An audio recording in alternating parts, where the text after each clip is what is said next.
넋두리입니다. 자작이라 하셔도 좋고 멍청하다고 욕을 하셔도 좋습니다. 그냥 어디에든 말하지 않으면 너무 힘들어서 제가 정신이 나갈 것만 같아서 이렇게 글을 씁니다. 5년 동안 전혀 몰랐습니다. 정말 까마득히 모르고 살았던 제가 너무 원망스럽네요. 이 더러운 곳에서 저만 나가면 그만인데 왜 이렇게 눈물이 나는지 모르겠습니다. 아무튼 지금부터 드라마에서도 나오지 않을 법한 제 이야기를 시작할게요. 남편과 신우는 이복남매라고 했습니다.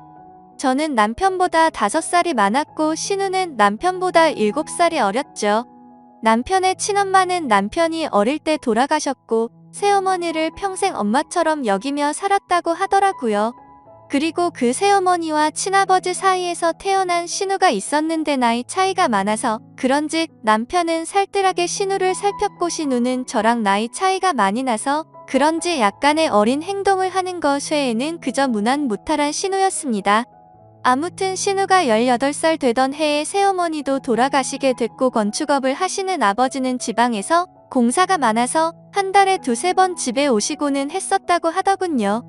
가끔 도우미 아줌마를 부르기도 하고 남편하고 신우가 청소랑 밥을 해먹으면서 서로 챙기며 살아가던 시절에 저는 남편을 만나서 연애를 했죠. 그때 신우의 나이는 20살이었고 남편의 나이는 27 그리고 저는 32의 나이였습니다. 32살인 저는 27의 남자친구가 나와 결혼해주지 않을까 봐서 전전긍긍했고 어린 신우가 시집을 갈 때까지 같이 살면서 보살펴주기로 하는 조건을 걸고 제 나이 34세 결혼을 했네요. 신우는 크게 모나지 않고 성격이 무탈한 편이었고 자기 일은 자기가 스스로 하는 편이라 크게 부딪힐 일이 없었습니다.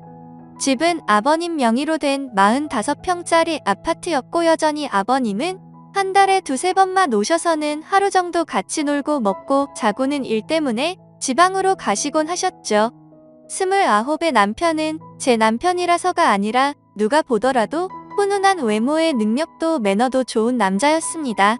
하지만 그에 비해 저는 그냥 평범한 사람이었고 그나마 내세울 수 있는 건 제 나이에서 3살 정도 어려 보이는 그냥 조금 동안의 평범한 외모입니다. 그래서 그런지 잘난 남편이 불안해서 남편과 연애를 하던 시절부터 항상 외모에 신경을 쓰고 살았고 집안 일도 사회생활도 모든 면에서 부족함 없이 완벽한 아내가 되기 위해 무던히도 노력해왔죠. 다행스럽게도 남편은 출장 외에 특별히 술을 먹거나 늦는 일이 없더라고요. 집안 일도 같이 해주고 시누이가 시집살이 시키지는 않느냐며 너스레도 떨어주던 자상한 남편이었습니다. 사실 연애할 때 뜻하지 않게 임신이 되어 아이를 낳고자 했지만 그때 결혼할 수 있는 상황이 아니었기에 남편은 평생 동안 꼭 책임져준다고 약속을 하고 아이를 지웠어요. 물론 그때는 너무 큰 상처였지만 결국에는 약속대로 결혼도 하고 저를 책임져 주었으니 더 이상은 상처가 아니라고 생각했습니다. 그런데 불행하게도 결혼 이후 아이를 갖기 위해 무던히 노력했는데 뜻처럼 아이가 생기지 않더라고요. 정말 의도치 않았을 때는 한 번에 임신이 되더니 아무리 노력해도 임신이 되질 않더군요. 그리고 아이를 한 번 가져봤었기에 당연히 신체적인 문제는 없다고 생각을 했고 불임 검사는 하지 않았습니다. 정말 아이 하나만 내 곁으로 와주면 더 이상 바랄 게 없는 그런 완벽한 결혼 생활이었죠. 남편은 신우를 살뜰히 챙겼지만 내 눈에 이상해 보이지 않을 정도였고 정말 단 한 번도 신우와 남편의 사이를 이상하다고 생각해 본 적조차 없었습니다. 그러던 어느 날이었죠. 남편은 밖에서 술자리를 잘 하지 않았고 집에 와서 저랑 마시거나 신우랑 셋이 마시거나 했는데 그날도 셋이서 밤 늦게까지 소주에 와인까지 즐겁게 한바탕 거하게 마시고 잠이 든 날이었습니다. 다른 날과 별다를 바 없는 날이었고 신우의 이부자리를 펴주고 잠든 남편을 보고서 잠이 들었습니다. 원래 술을 마시면 중간에 깨지 않고 항상 늦잠을 잤는데 그날은 술 때문인지 목이 말라서 잠시 깼죠. 근데 옆에서 잠들어 있어야 할 남편이 없었고 거실에 나가봤는데도 없더라고요. 그래서 주말에는 운동을 하러 종종 나가기에 운동하러 나갔는가 보다 하고 물을 마시고 다시 침대로 가서 잤습니다. 근데 속이 좋지 않아서 한참 잠이 오지 않아 뒤척이던 도중에 아가씨 방에서 문이 열리는 소리가 나더군요. 그러더니 곧 이어서 현관에서 신발 소리가 들리더니 현관문이 열리는 소리가 나더라고요. 아가씨가 밖에 나가는가 보다 했는데 남편 소리가 들리는 것이었습니다. 마치 지금 막 들어온 것처럼 말이죠. 하지만 뭔가 순서가 잘못된 것 같아서 이상했습니다. 밖에서 들어오는 거면 현관문이 열리고 신발 소리가 들려야 맞는 건 대신 발소리가 들리고 현관문 소리가 들렸는데 밖으로 나간 사람은 없었죠. 그래서 그날부터 이상한 생각을 지울 수가 없었습니다. 남편은 방으로 들어오더니 밖에 운동을 하러 나갔다 왔다고 말을 했고 저는 제 스스로 잘못 들은 건데 왜 이렇게 예민하나 싶어서 별 생각을 다 했네요. 아무튼 그날 이후로도 별다른 생각 없이 평범하게 지내고 있었고 남편이 출장을 간다던 날 아가씨도 때마침 친구들과 여행을 간다고 하더라고요.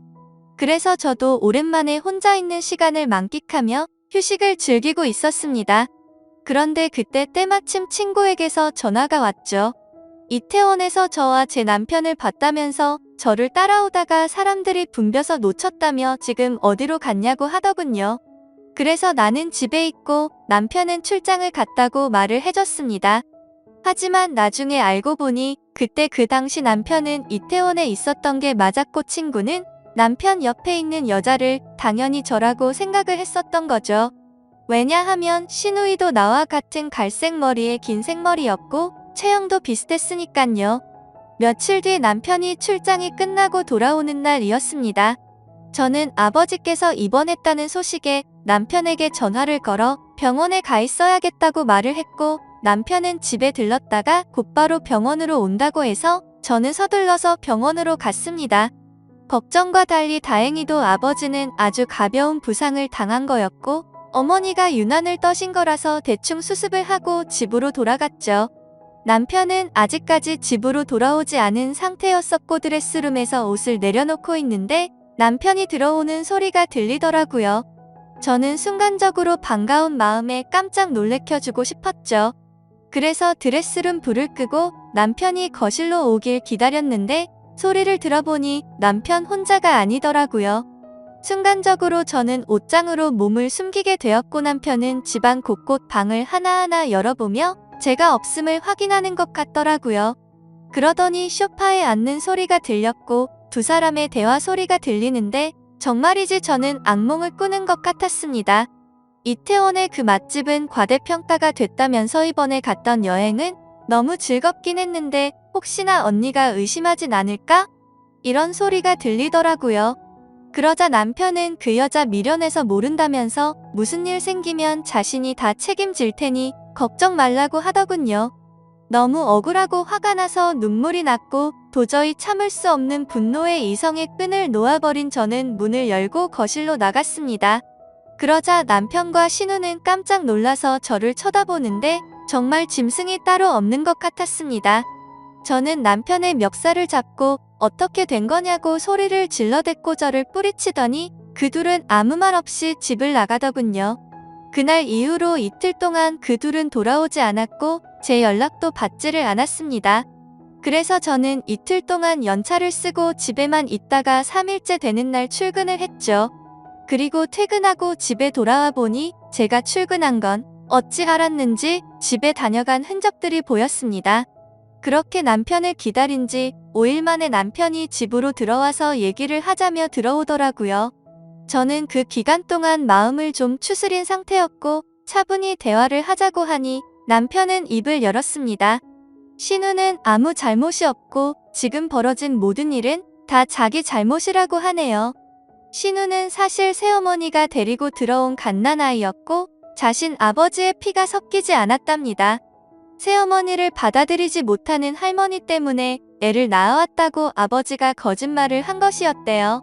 아무튼 그렇게 새어머니가 돌아가시고 나서 신우는 남편에게 많이 의지를 하게 됐고 집에서나 밖에서나 단둘이 지내는 일이 많아지고 서로 의지하면서 서로 간의 감정이 커져가기 시작했답니다.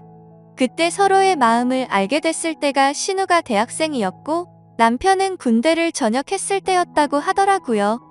하지만 아무리 피가 안 섞인 남남이라고 할지라도 잘못된 걸 알았기에 서로가 몇 번이나 연락을 끊고 새롭게 살아보려 했지만 잘 되지 않았답니다. 그냥 서로가 가족, 연인, 그 이상의 감정이라 더 이상은 끊어낼 수가 없다는 사실을 깨달았다고 하더군요. 저랑 연애하는 기간에는 물론이고 결혼하고 나서도 두 사람은 저를 속여왔다고 다 털어놓았습니다. 신우가 간혹 생겼다던 남친도 다 거짓말이었고 단지 제 눈을 피하기 위한 일종의 작전이었던 거죠. 신우의 철없는 행동으로 혹시나 내 의심을 살까봐 남편이 그동안 케어한 것까지 전부 말을 하더군요. 그리고 남편은 혹시나 하는 마음에 정관수술까지 했답니다. 제가 아이를 가지면 신우가 질투에 눈이 멀어서 무슨 일이 벌어질까봐 그랬답니다. 정말 남편이 진실되게 하는 말을 들으면서도 이게 꿈인지 진짜인지 믿을 수가 없겠더라고요.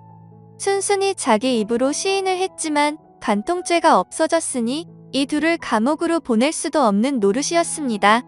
이혼 소송을 해서 재산이라도 뺏어보려 했지만 변호사와 상담을 해보니 어차피 둘이 결혼해서 같이 모은 돈 반 나누는 거 외에는 위자료 1,000만 원에서 3,000만 원 정도 받을 수 있을 거라고 하더라고요. 그런데 남편이 1억을 주겠다며 괜히 남들 입에 오르내리지 않게 소송은 하지 말고 조용히 협의 이혼을 하자더군요. 같이 모은 돈도 전부 저를 주고 위자료로 1억을 주겠답니다. 그 말이 저를 위해서가 아니라 신우를 위해서인가 보다 생각이 들더군요. 그리고 얘기를 들어보니 시아버지란 사람도 이미 알고 있는 것 같았습니다. 세상을 떠난 새엄마라는 사람과도 생전에 서류상으로 혼인을 하지 않았었고 서류상으로도 둘은 정말 완벽한 남남이니 이제 저만 없어지면 둘이 잘 먹고 잘 살 수 있겠지 싶더라고요. 저도 도저히 그 인간과는 지낼 수 없었기에 모든 걸 포기했습니다. 이혼 서류는 이미 접수했고 5년 동안 모은 돈과 위자료 1억까지 오늘 입금이 되었더군요.